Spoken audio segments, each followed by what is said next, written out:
ideme do Lučenca, lebo včera som pozvolne vykúpil všetku farbu. Takže ideme do Lučenca, do Mercury, dokúpime farbu a dneska budeme pokračovať v maľovaní.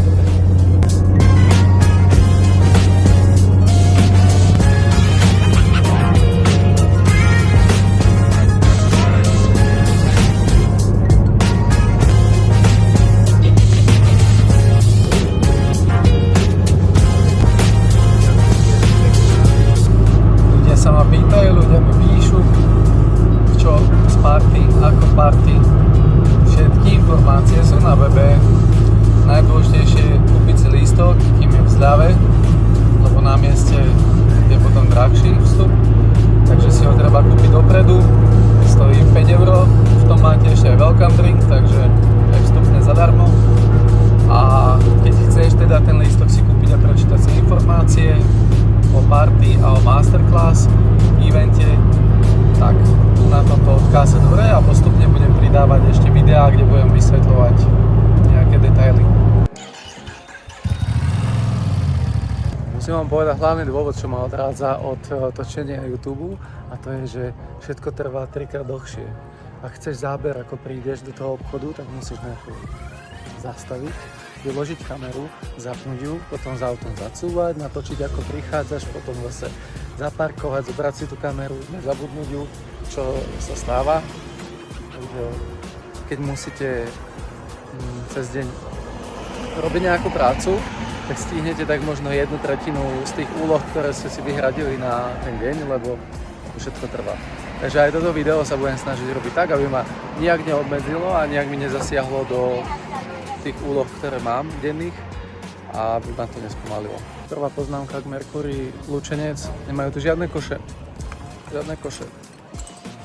A keďže včera som maloval celý deň, tak nevládzem absolútne na pravú ruku, mám ju prestrelenú, takže si potrebujem teraz zobrať takto košík. Tak ideme. Prv samozrejme musím vrátiť plechovky do auta, pretože tu nie je žiadny koš. Niekto nosí plechovky do koša, niekto do auta.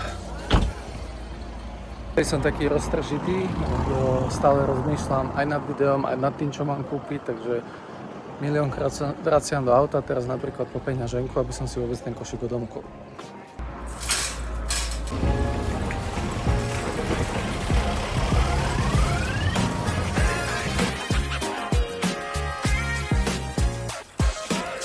Teraz ešte nájsť úplne rovnakú farbu, ako som kúpil včera vo Zvolenia. Keďže som ich kúpil všetky, posledné balenie, tak preto som išiel teraz vlastne do Lučenca. Naposledy, keď som bol v Lučenci, tak som to minul strašne veľké peniaze za kuchyňu, takže neraz sa sem vracam. Vypadá ako farby, ideme ďalej.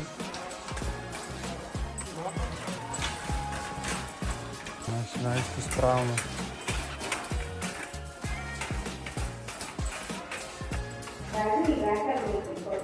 To bol jeden z tých záberov, že musel som prísť, nastaviť kameru a potom sa tváriť, že akože nakupujem.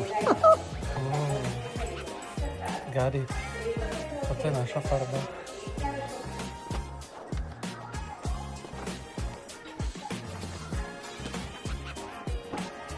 Ťažké rozhodnutie.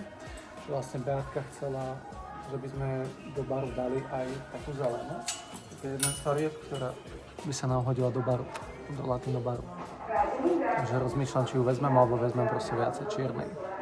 To neviem rozhodnúť, tak ako veľmi múdry chlapec použijem ChatGPT, takže takto vypadá sála a takto by mohla vypadať s touto zelenou.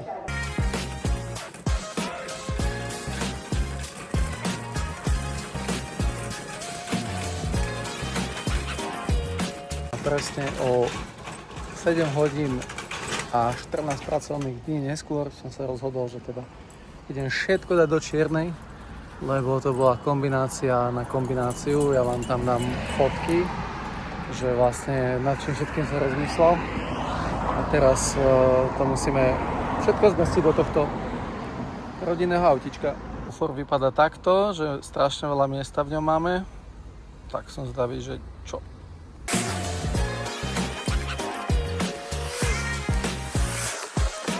Včerajšku, čo som maľoval, som strašne unavený a mám tak presilnenú tú ruku, že už ledva nosím vedierko s farbou. Včera som nevládal udržať mob vo vzduchu. Kúpil som si najväčší mob, aby som to mal rýchlo za sebou a nevládzem ho, keď naberiem farbu, na ňo ani udržať. Mám to z čias, keď som bol ešte mladý a krásny a cvičil som. Som si presilil vlastne zápestie a teraz vám bolí každý jeden pohyb s tým zápestím, takže prosím vás, nepodceňujte rozcvičky a necvičte nad svoje možnosti, nad svoje limity. Rešpektujte svoje telo a jeho hranice. Máte ho na celý život, druhé vám nikto nedá. Ja mám teraz už tendenciu si veľmi ľahko presiliť to zápestie.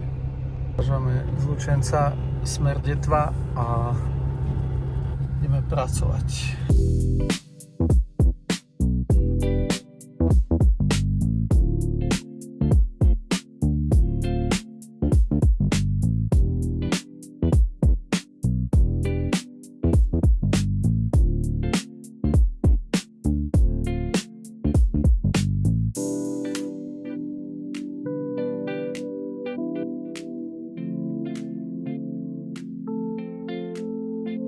No, po obede toho bolo trošku veľa a ešte som zabudol na túto moju novú kariéru youtubera, takže nie všetko stíham natočiť. Bolo treba upratať, vyložiť nákup, najesť sa a teraz vlastne nám prebieha zumba. Dievčatá tancujú, takže idem ja pracovať, idem pokračovať, pretože tu máme dôležitú úlohu. Tu ja mám rozpracované úlohy a tu pozerám, ako si tento pánko stáva dom v divočine v Kanade. Takže to mám taký relax po tej práci, že pracujem a zároveň relaxujem, že niečo mám pustené. Takže tak. Môžete mi napísať nejaké tipy, že čo máte vy ako relax. Že možno to je popri práci, možno to je nejaký aktívny relax. No napíšte mi, že čo je také vaše, čo vám pomôže vyčistiť hlavu. No, pre mňa je veľmi dôležité vlastne, aby som mal funkčnú tú aplikáciu, vlastne som si naprogramoval sám vlastný web, vlastnú aplikáciu, celý proces od A do Z na mieru a keď vypadne jedna malá súčiastka, tak sa to zosype všetko ako domček z karít. Takže potrebujem na čistú hlavu, tak si ju takto ja filtrujem, že si pustím takéto videjko.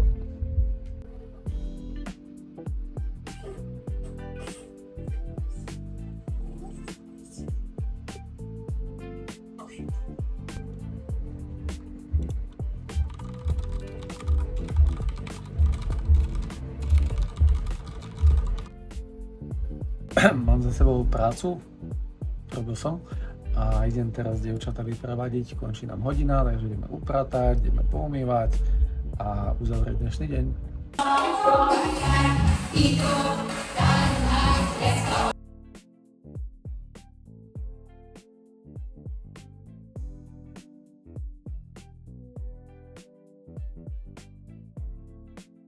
No, tak dievčatá už odišli. Ideme upratať, pozhasínať, povypínať, nič nesmieme zabudnúť. Ešte vám toto ukážem. Toto nám za chvíľočku pribudne, taká novinka.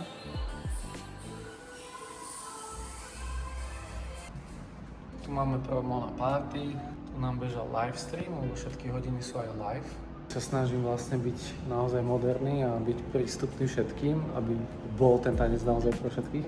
Takže ktokoľvek sa vie kedykoľvek pripojiť aj z domu, tancovať online a nemusíš nikam chodiť. Kdekoľvek si stačí ti meter miesta v obývačke a môžeš tancovať, môžeš sa zdokonalovať, môžeš pracovať na sebe. Toto som zabudol, kto nemá v hlave, má v nohách, ako sa vraví. A Beatka nechala zapnutý ľadovač, ešte tak vedieť, ako sa vypína.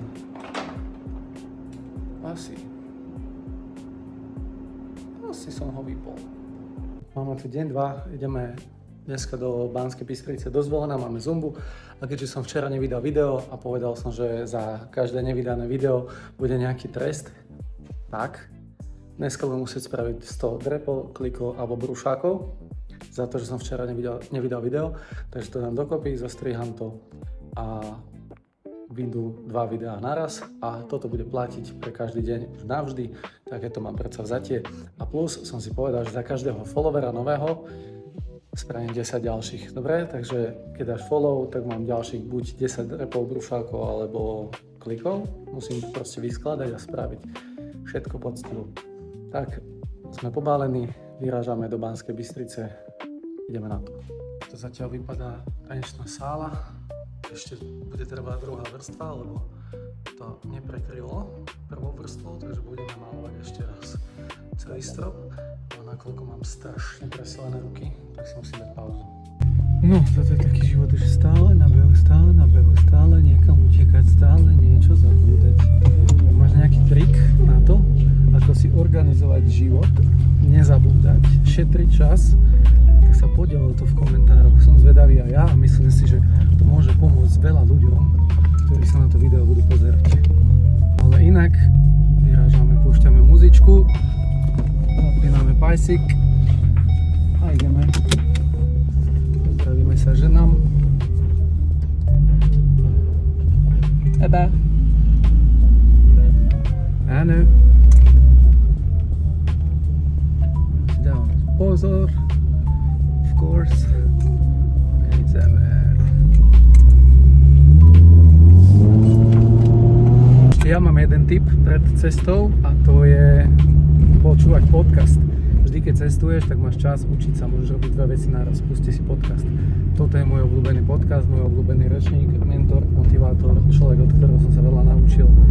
Garantujem ti, že ak sa chceš posunúť ďalej v živote, tak začni počúvať tohto človeka, lebo najväčší problém je, že ľudia sa prestanú učiť na základnej škole. Už na strednej sa málo kto učí a potom majú pocit, že svet je zlý a doba je zlá. Bohužiaľ, doba je taká, ako si ju spravíš. Je to len o tom, či ťa tento svet potrebuje, takže sa staň potrebný tým, že sa niečo užitočné naučíš.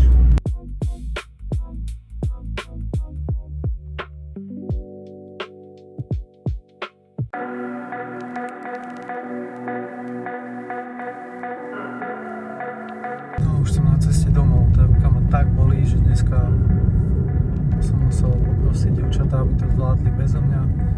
Našťastie sú úplne samostatné, zodpovedné, takže to funguje. Ja si môžem oddychnúť.